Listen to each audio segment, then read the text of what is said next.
د مولانو په منځ کې د یوې درجه پر دی هغه عالم دی او دا عامی دی دا یو درجه ده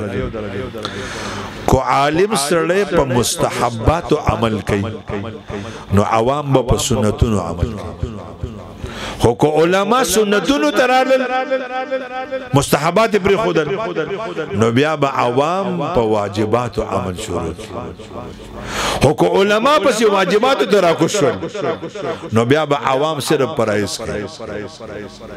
او کو چرته مولانه وی چې دا فرض دی او دا واجب دی مړ فرض مې وکړم پورا ده نو بیا به کې دي شي عوام حرام وتلل شي مونږ یو احناف او د احناف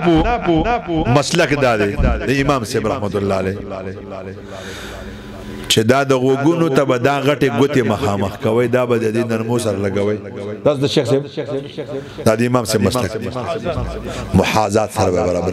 چې دا ګوتې دی برابر کړي ته پته ولګي دا نو مونږ علما ولګي د مونږ دا چل شروع نو عوام سي چل کوي عوام دا چل ټیک